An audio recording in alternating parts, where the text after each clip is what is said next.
Olá, gente. Então, como a Pro falou durante a aula, hoje pela manhã, eu ia postar um vídeo para vocês reverem o conteúdo antes da avaliação, para ficar mais fácil a compreensão e até mesmo para relembrar um pouco do que foi discutido durante nossas aulas online. Lembrando que todo esse conteúdo nós discutimos durante as aulas online, inclusive com atividade, correção e também revisão que foi feita no dia de hoje. Então, o que acontece? Nesse vídeo de hoje, nós vamos falar um pouquinho sobre a América Portuguesa e as revoltas emancipacionistas e as revoltas nativistas que ocorrem nesse período que levam à crise do sistema colonial português, certo? Então, lembrando que, de antemão, essas revoltas coloniais da América Portuguesa, elas divergem um pouco das revoltas coloniais da América Espanhola, que é o capítulo 6, que já tem um vídeo, inclusive, no canal sobre isso, e os líderes também são diferentes, lembrando que nas revoltas da América Portuguesa nós temos uma participação muito maciça da elite, defendendo seus interesses, enquanto lá na América Espanhola nós tivemos uma participação muito contundente das classes minoritárias, principalmente daquela classe de crioulos, escravos e nativos, participando daquelas revoltas emancipacionistas daquelas colônias. Enquanto aqui na América Portuguesa, nós tivemos também revoltas com a participação dessas classes. No entanto, na sua maioria, as revoltas que ocorreram aqui na América Portuguesa foram mais revoltas que defendiam os interesses da elite dessa república, certo? Da elite dessa colônia. Então, nesse contexto aqui, primeiramente, nós falamos sobre as revoltas nativistas, depois, o que significa revolta nativistas? Aquelas que não tinham um cunho, o objetivo de promover a autonomia política e administrativa, ou seja, não tinham o cunho de promover a emancipação, a independência do Brasil, e aí nós veremos mais um pouquinho à frente algumas revoltas emancipacionistas que vão delinear para a independência do Brasil, para pôr fim a esse sistema colonial da América Portuguesa, tá bom? De antemão, eu adianto que esse conteúdo está no capítulo 7 do livro 6, alguns tópicos lá no livro 6 apenas cita, por isso que a Pro trouxe esse slide para esclarecer um pouco mais detalhadamente.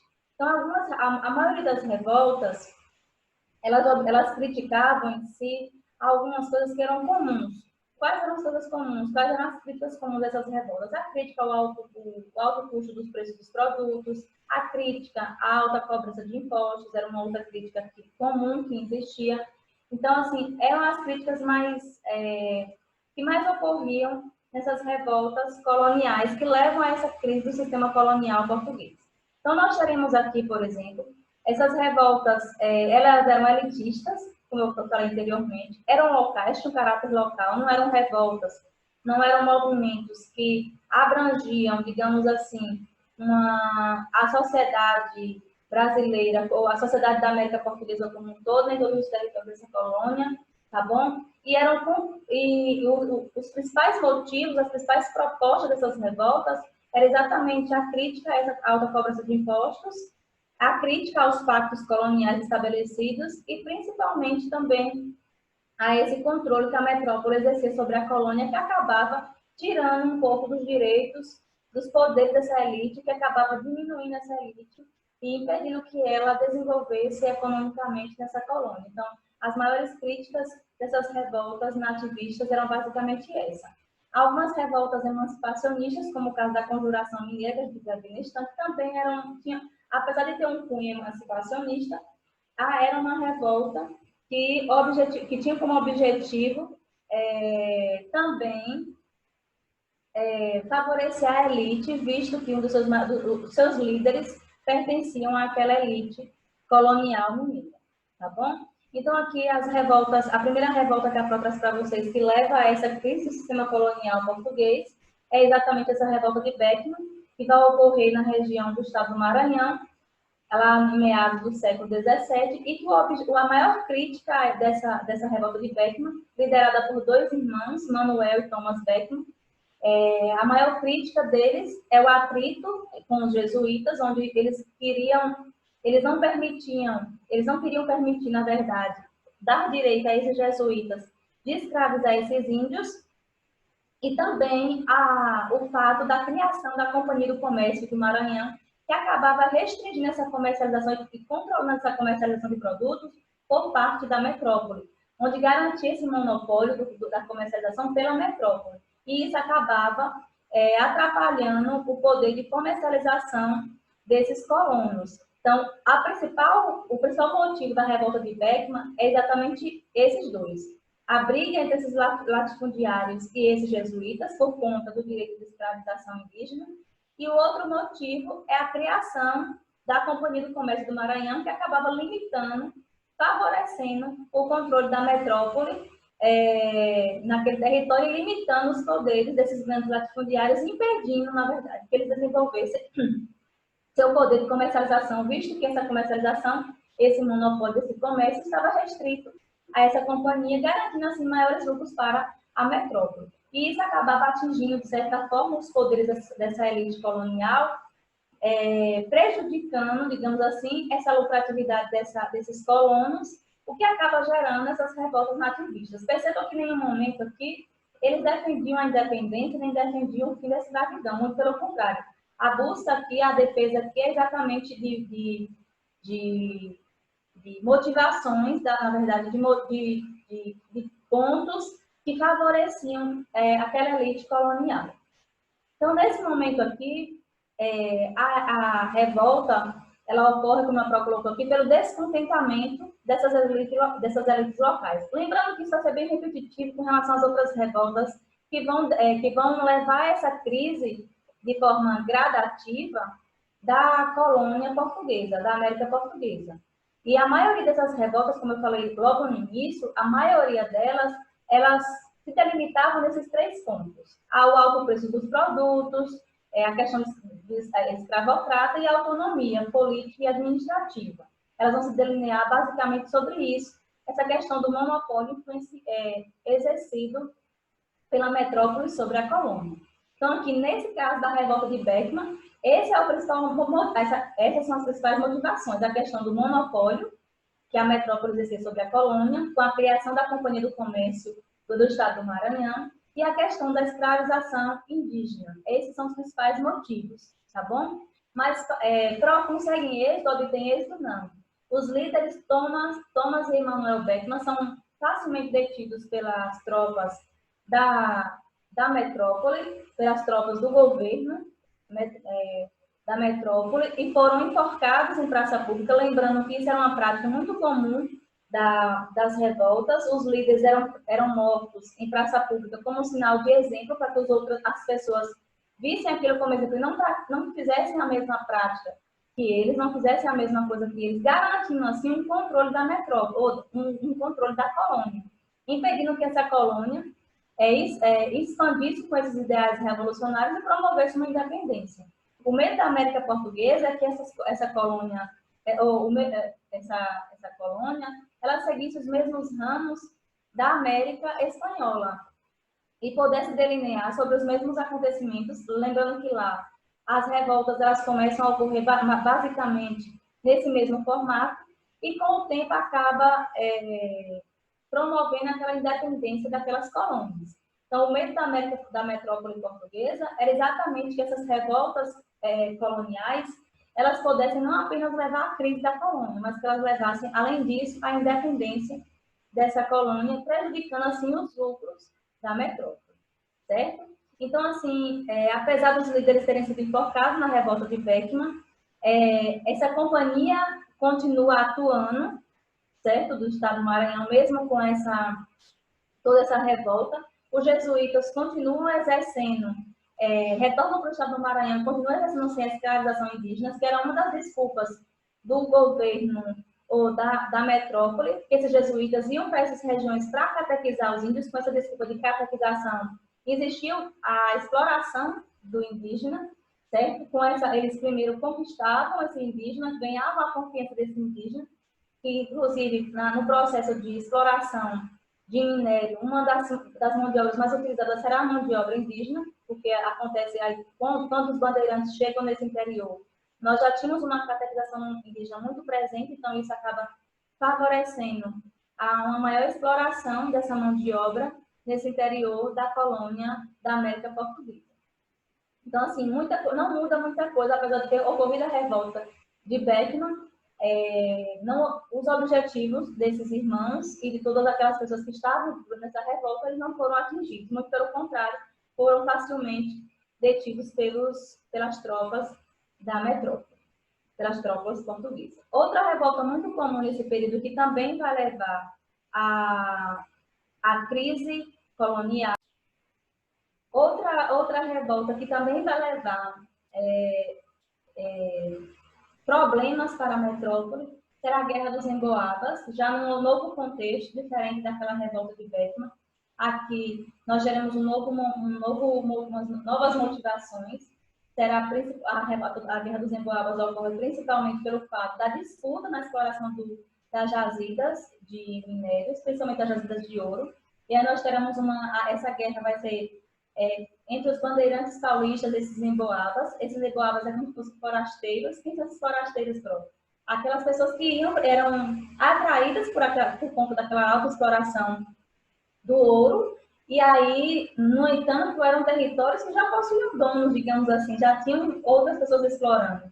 E aí, esses emboabas eram atraídos por conta dessa alta exploração do ouro, e aí nós tivemos a Guerra dos Emboabas, que vai ser essa guerra entre esses forasteiros e esses bandeirantes paulistas, certo? E aí, nesse momento, nós teremos um massacre, praticamente, desses paulistas. Esses emboabas vão acabar vencendo essa guerra, esses forasteiros vão acabar vencendo essas guerras, porque, na verdade, eles conheciam aquelas terras onde eles estavam, tá bom? E aí nós vamos ter a separação entre São Paulo e do estado, na região dessas jazidas de São Paulo e Minas Gerais. E, além disso, os paulistas retiram, em sua maioria, e descobrem novas jazidas em Goiás e Mato Grosso, quando eles se retiram.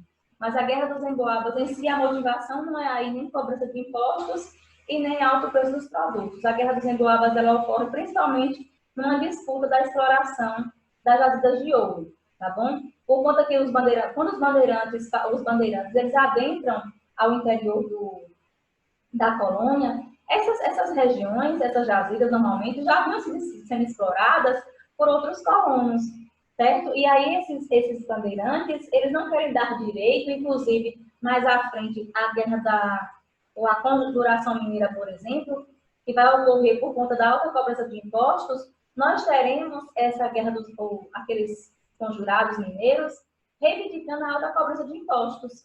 Então, assim, nesse momento aqui da Guerra dos Emboabas, os emboabas, eles não eram apenas forasteiros. Muitos deles haviam descoberto aquelas jazidas. Então, assim, eles queriam o direito de explorar. No entanto, os bandeirantes, por estarem em nome, muitas vezes, da metrópole, eles queriam expulsar esses emboabas.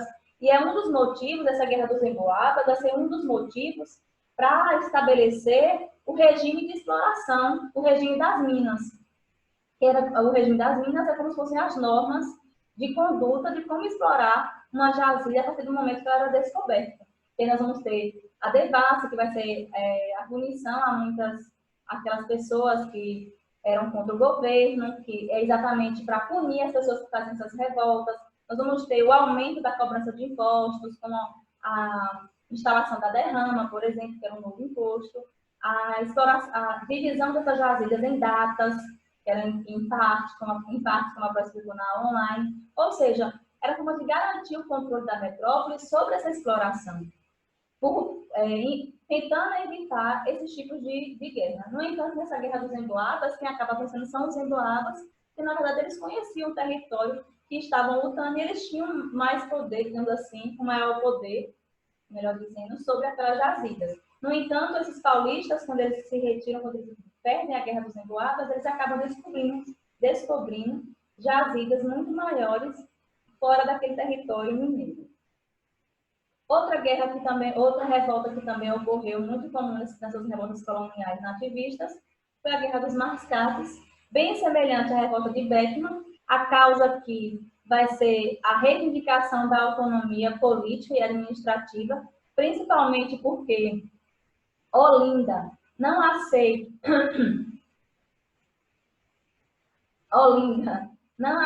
que Recife ganhe autonomia, Então, Recife acabou ganhando autonomia política e administrativa e a Olinda não queria aceitar isso, visto que, a partir desse momento, Recife iria exercer sobre Olinda digamos, uma representatividade, e a Olinda acabava sendo submissa a Recife. Então, Recife não queria, ou Olinda não queria admitir a conquista da independência e autonomia política e administrativa de Recife.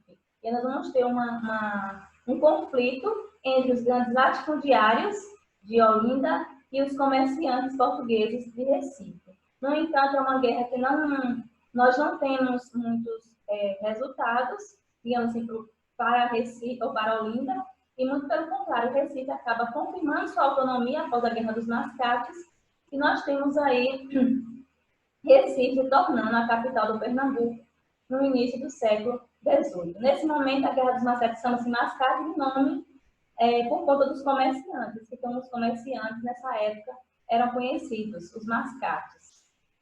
E aí, nesse momento, esses comerciantes, eles ou esses latifundiários não queriam reconhecer essa autonomia de Recife por conta que eles acabariam ficando à mercê, digamos assim, dos ditames das ordens desses comerciantes portugueses, desses mascates portugueses, e isso traria um atraso para essa região colonial da América Portuguesa. Outra revolta nativista que nós tivemos foi a revolta da Vila Rica, ou a revolta de Filipe dos Santos, que acontece em meados do século XVIII, na região de Minas Gerais. A motivação dessa revolta é por conta da instalação das casas de fundição. Lembrando que as casas de fundição elas são instaladas objetivando o controle da exploração das minas, certo? Não apenas o controle da exploração, mas também o controle da saída e da comercialização desse ouro. Então, a casa de fundição é instalada com o objetivo de controlar essa exploração e essa venda desse ouro. Então, na casa de fundição, eles controlavam essa exploração, arrecadavam os impostos e controlavam essa venda do ouro. Então, assim, a revolta de Filipe dos Santos, ou a revolta da Vila Rica, o intuito, na verdade, Filipe dos Santos é o líder dessa revolta, o objetivo da revolta é exatamente impedir a instalação das casas de fundição, porque dificultaria ainda mais, na verdade, as falcatruas, digamos assim, que existiam dentro da exploração das minas, e iria aumentar o número de impostos. E isso dificultaria a lucratividade daquelas pessoas que estavam à frente da exploração e que, na verdade, eram elas que descobriam as jazidas. E aumentaria, na verdade, o lucro para a metrópole, porque o intuito na instalação das casas de fundição é exatamente aumentar o controle dessas regiões mineradoras para que a metrópole conseguisse arrecadar mais lucros. Então, esse era o real objetivo. Lembrando que no Brasil nós tínhamos 3 casas de fundição, 2 estavam instaladas nessa região de Minas e uma estava instalada aqui próxima à região da Chapada Diamantina, na nossa Estrada Real, tá bom? Então, nós tínhamos aí, mas eles não obtêm êxito nessa revolta. As casas de fundição elas são instaladas, objetivando esse controle da exploração das minas de ouro, das jazidas de minérios, tanto do ouro quanto do diamante. No entanto, ela foi facilmente detida, essa revolta, e o líder, novamente, ele é enforcado e esquartejado em praça pública, como sinal de exemplo para a população colonial. E aí nós temos as revoltas emancipacionistas. Das revoltas emancipacionistas, nós temos 3, que a prova vai citar agora, que foram a Inconfidência Mineira ou Conjuração Mineira, e Inconfidência Baiana ou Conjuração Baiana, ou Revolta dos Alfaiates, que também pode ser chamada, e a Revolução do Pernambuco, certo? Essas 3 revoltas, nós podemos conhecê-las como revoltas emancipacionistas, por que a diferença? Porque elas, além de criticarem a alta cobrança de impostos, criticarem o monopólio comercial da metrópole, elas também criticavam, outro ponto que elas criticavam, que elas reivindicavam, na verdade, era a emancipação política e administrativa. Ou seja, elas não queriam apenas mudanças políticas e econômicas na colônia, mas elas reivindicavam também a independência dessa colônia com relação à metrópole. Por isso, revoltas emancipacionistas. E essas revoltas emancipacionistas, atreladas àquelas revoltas nativistas, levarão, culminarão, na verdade, na crise do sistema colonial, que vão delinear, que vão levar à independência do Brasil no ano de 1822, que é um próximo conteúdo que nós veremos na próxima unidade. Certo? Então, assim, essas revoltas emancipacionistas, elas tinham o cunho de separação de Portugal, tá bom? Era uma característica, eram de serem nacionalistas, que defendiam a nação, defendiam essa independência do Brasil, e foram influenciadas pelo Iluminismo, a independência dos Estados Unidos e Revolução Francesa, como nós já tratamos anteriormente durante as nossas aulas.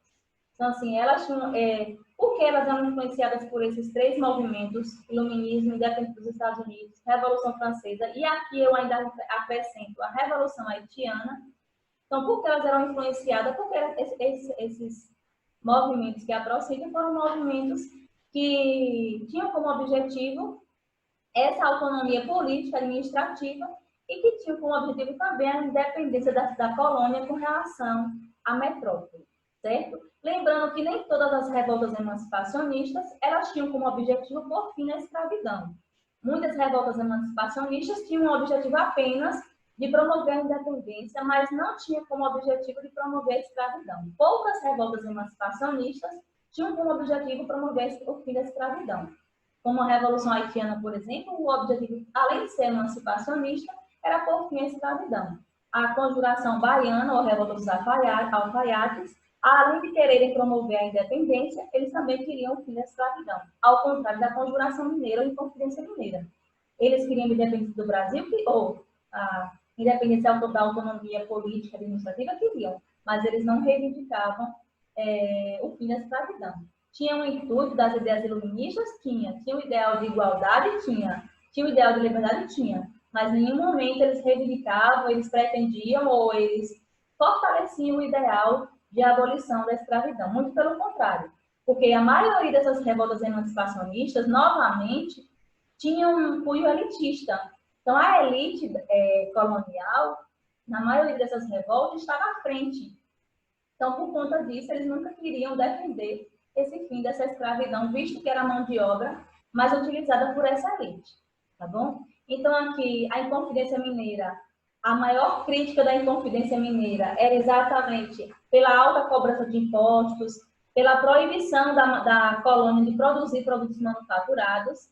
Esses produtos manufaturados, eles vinham de Portugal. A matéria-prima era explorada aqui na colônia, eles iam para Portugal, transformavam-se em manufaturados e voltavam para ser comercializados aqui na colônia por um preço exorbitante. Então, por conta disso, havia essa crítica muito ferrenha em cima dessa proibição desses manufaturados. Inclusive, é uma crítica que já foi feita lá no passado, na Revolta de Beckman, onde eles também já criticavam essa alta cobrança desses preços, desses produtos manufaturados, essa proibição da metrópole nessa produção desses manufaturados.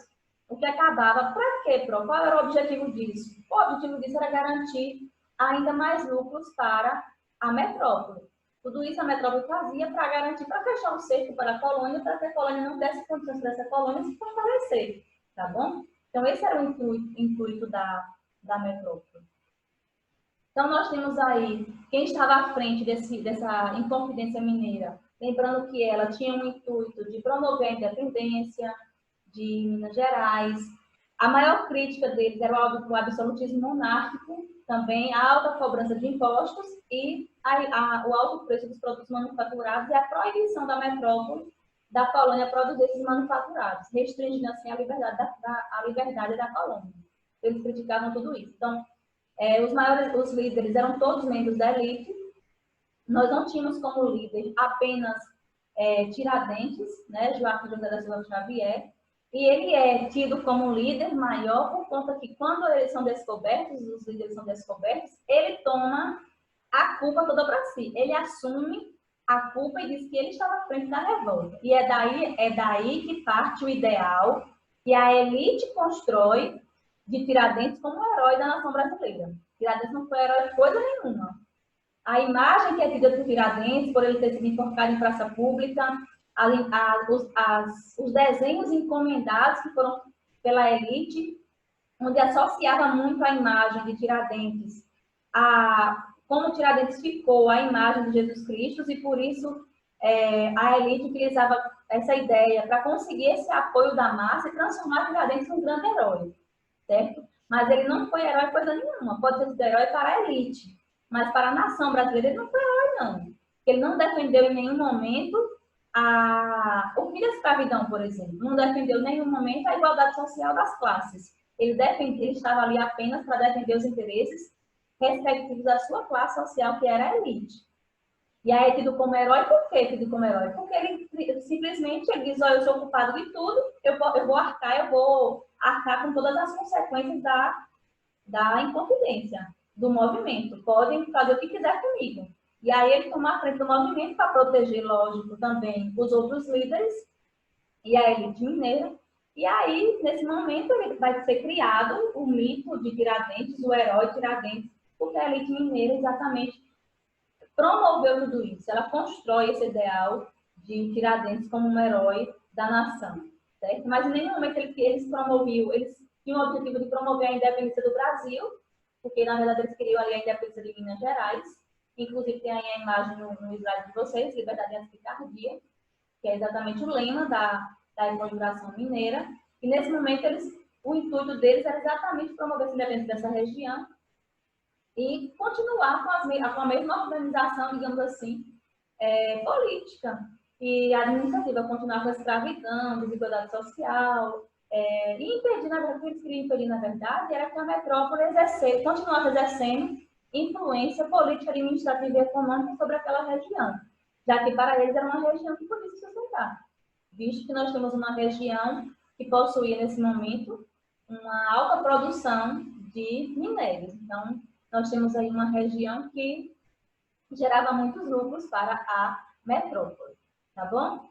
Então, quais eram os objetivos? Proclamação da República, fim do Pacto Colonial, estímulo às manufaturas, criação de universidade, bandeira a Constituição, liberdade da picardia. Então, esse era o ideal, esses eram os objetivos da Revolução ou da Inconfidência Mineira, como a própria falou. Então, aqui, como eu disse para vocês, vejam essa imagem que nós temos aqui, é criado o ideal de Salvador da Pátria, vejam como ele é morto. Então, inclusive, a elite ainda coloca essa imagem, Jesus Cristo sendo crucificado, né, associando Tiradentes a Jesus Cristo, e aí eles constroem em cima dessas imagens, que são imagens encomendadas, que nada diz que foi dessa forma que aconteceu. Nós tínhamos, nesse momento, nós não tivemos o que foi exposto em praça pública foi a cabeça de Tiradentes. Então, assim, o Tiradentes, ele é esquartejado em morto, porque isso era uma prática muito comum. Lembre que a devassa era uma prática muito comum nessas regiões mineradoras, principalmente, que eram dessas pessoas que eram contra o regime colonial, eram investigadas, e aí muitas delas eram mortas, e a morte era por enforcamento, justamente para servir como exemplo para as demais pessoas não praticarem a mesma coisa naquela colônia, tá bom? E aí Tiradentes, ele é visto como esse herói nacional. E aí, inclusive, tem aqui uma charge que fala exatamente sobre isso, do que a Pró falou da crítica, da construção do ideal de herói pela elite, né? Então, aqui tem uma charge. Foi por este Brasil que morreste, Joaquim José? Foi por um Brasil sem corrupção? Foi por um Brasil sem violência? Foi por um Brasil sem miséria, sem fome, sem tráfico, sem desemprego? Foi por esse Brasil sem marginalização? Foi por esse Brasil que morreu Tiradentes? E aí, será que foi por esse Brasil? Com a igualdade social, sem pobreza? Foi por esse Brasil que Tiradentes morreu? Infelizmente, não foi por esse Brasil que Tiradentes morreu. Foi por um Brasil totalmente diferente que ele morreu. Era um Brasil totalmente diferente, defendendo sempre os ideais da elite. Foi por esse Brasil que ele morreu, para que defendesse os ideais da elite. Por isso há muita crítica de por que foi construído ao longo do tempo o ideal por Tiradentes. Porque se construiu ao longo do tempo o ideal dessa elite, que infelizmente, ao longo do tempo, o que foi passado, o que era ensinado, era o que a elite queria que fosse ensinado. E, infelizmente, é o que eles querem voltar. É que seja ensinado apenas o que seja de interesse dessa classe. E a gente não pode deixar que isso aconteça novamente, que a gente continue construindo ideais, construindo ideias, construindo heróis, como foi construído, eu falo heróis entre aspas, construindo histórias, como foi construída, manipulada essa história, e tirada ao longo de muito tempo. Outra conjuração que aconteceu também foi a conjuração carioca do Rio de Janeiro, que na verdade não foi em si uma revolta, não aconteceu uma guerra em si. Na verdade, a conjuração carioca eram grupos de intelectuais, semelhante ao que aconteceu lá no Iluminismo, quando os iluministas se reuniam em cafés, em bares, em praças públicas, quando aqueles iluministas se reuniam para discutir as ideias iluministas. Então, aqui no Rio de Janeiro, que era a atual capital, na época, esses intelectuais iluministas, eles se reuniam ali e aqueles intelectuais, eles eram contrários às ideias absolutistas e naqueles encontros eles discutiam as ideias iluministas e as formas, na verdade, de implantar essas ideias iluministas na sociedade brasileira. E para a corte, né, lógico, para a metrópole, isso era uma afronta, porque o medo da metrópole é que essas ideias propagadas por esses intelectuais acabassem disseminando sobre o Brasil e isso acabasse fortalecendo as ideias, as revoluções emancipacionistas. Então, a coroa vai tratar logo quando descobre essas manifestações que eram contrárias ao absolutismo e essas reuniões desses intelectuais, vai tratar de prender esses líderes dessas manifestações contra o absolutismo. Outra revolta emancipacionista foi a Conjuração Baiana ou Revolta dos Apoiados, ou Inconfidência Baiana também, mesma coisa. Totalmente ao contrário do que foi a Conjuração Mineira, aqui na Conjuração Baiana, esses líderes, que não são líderes da elite, o objetivo deles primordial era o fim da desigualdade social nessa região da colônia. Então, assim, quais eram as causas dessa revolta? Extrema pobreza e desigualdade. Veja que é totalmente diferente das causas lá da Conjuração Mineira. Então, qual era o objetivo? Eles queriam independência, queriam república, queriam autonomia política e administrativa, mas, acima de tudo, eles queriam também a igualdade social. Então, perceba a diferença clara aqui nessas duas inconfidências, nessas duas conjurações. A diferença clara onde eu tenho quando uma elite está à frente e quando as classes marginalizadas estão à frente de uma revolução. Então, aqueles que queriam a independência do Brasil, queriam o fim do monopólio comercial, queriam. Mas, acima de tudo isso, dessa autonomia política e administrativa, eles também exigiam uma igualdade social. Eles também exigiam a abolição da escravidão. Então, percebam aqui a diferença. Então, nós temos aqui uma influência direta dos princípios da Revolução Francesa. Totalmente diferente do que nós tínhamos lá na Conjuração Mineira, onde eles queriam a independência, queriam a república, no entanto, não reivindicavam essa igualdade social para todas as classes, nem muito menos a abolição da escravidão. Para quem fazia parte dessa Conjuração Baiana, os líderes eram todos pobres, não tinha nenhum membro da elite envolvido na Conjuração Baiana. Mas, infelizmente, eles foram reprimidos intensamente pelas tropas portuguesas, pelas tropas da metrópole, certo? Foi uma revolução que teve uma ampla participação popular, certo? Nós tivemos aí membros de todas as classes populares participando, certo? Quando eu falo de classes populares, eu falo dos pobres, mesmo, dessas classes marginalizadas da região baiana, participando dessa revolução dos alfaiates. Mas que é uma conjuração baiana que facilmente detida, e nós não tivemos aqui na Bahia nenhum resultado positivo, digamos assim, nós não tivemos, a metrópole não deu a esses participantes nenhuma direito conquistado, digamos assim, pelos que eles lutavam. Muito pelo contrário, foram reprimidos e todas as suas reivindicações, nenhuma das reivindicações foram atendidas. Ao contrário da Conjuração Mineira, que algumas reivindicações, como diminuição da cobrança de impostos, ela foi atendida porque era a elite, né? Então, eles tinham bastante medo dessa classe, dessa forma. Então, aqui nós temos uma diferença entre a Conjuração Mineira e a Conjuração Baiana, como nós já citamos anteriormente, que qual era a causa, qual era o principal motivo. Então, percebam aqui a causa local, ó. Crise da mineração e crise do abastecimento. Então, a Conjuração Baiana, ela acontece por um motivo. Fome. Aquele povo passava necessidade. Aquele povo tinha as diferenças econômicas eram alarmantes e eles reivindicavam essa igualdade social, na verdade. Tá bom? E aqui eram radicais. Então, eles queriam não só a independência, eles queriam também a independência dessa autonomia, eles se reivindicavam o fim da escravidão. E talvez por isso foram duramente reprimidos, duramente mortos pelos membros da elite. Aí você pergunta, pelas provas portuguesas, aí você pergunta. Aí eu pergunto, algum membro da Revolução, dos Alfaiates, da Conjuração Baiana, foi tratado, foi criada uma história de herói, foi criado toda uma imagem de herói? Não. Não tivemos nenhuma construção desse ideal de herói. Por quê? Porque nós não tínhamos nenhum membro da elite, nós tínhamos um interesse ali de reivindicar naquela conjuração os interesses que eram das classes marginalizadas. E aí não se constrói um ideal de herói em cima dessa revolução, como foi construído todo aquele ideal de heroísmo na Conjuração Mineira.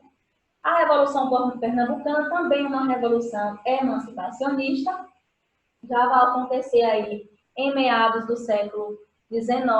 Nós temos aí a motivação da Revolução Pernambucana, são os altos impostos, novamente, e a decadência do comércio, a decadência econômica da região de Pernambuco, e também outra crítica na Revolução de Pernambuco eram os privilégios dos comerciantes portugueses.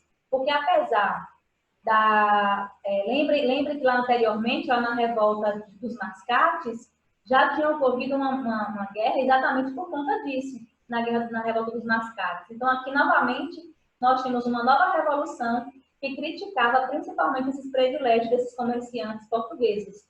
E aí esses rebeldes vão reivindicar exatamente isso, a decadência econômica do Pernambuco e a alta cobrança de impostos e essa manutenção, mesmo em crise, a região do Pernambuco mesmo em crise, a manutenção desses privilégios desses comerciantes. Então, é praticamente por conta dessas motivações que vai ocorrer a Revolução Pernambucana. Então, eles reivindicavam, o que esses rebeldes reivindicavam? Reivindicavam a independência de Pernambuco, a República Pernambucana, a proclamação da República Republicana, liberdade de expressão religiosa, abolição dos impostos, permanência da escravidão. Percebam que aqui eles não reivindicavam o fim da escravidão, para vocês perceberem que quem estava à frente não eram pessoas marginalizadas, não eram classes marginalizadas, mas sim grandes latifundiários, na maioria das vezes. E aí, a Revolução do Pernambuco, ela toma uma proporção maior, porque nós temos aqui a adesão de outros estados, do estado de Alagoas, Paraíba e do Rio Grande do Norte, aderindo a essa Revolução Pernambucana. No entanto, nós teremos também uma repressão muito dura por parte da corte, por parte da coroa pernambucana, ou por parte da coroa portuguesa, certo?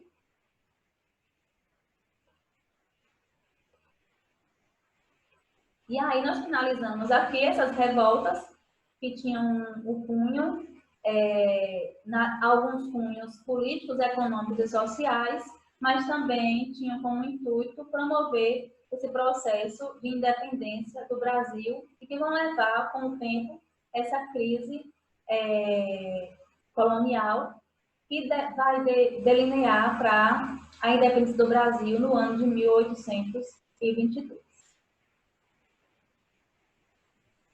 Espero ter ajudado. O intuito do vídeo era apenas pincelar alguns pontos para vocês revisarem para a avaliação de vocês na sexta-feira. Qualquer dúvida, vocês revejam o vídeo e tirem as dúvidas comigo no horário que a Pro passou durante a aula, tudo bem?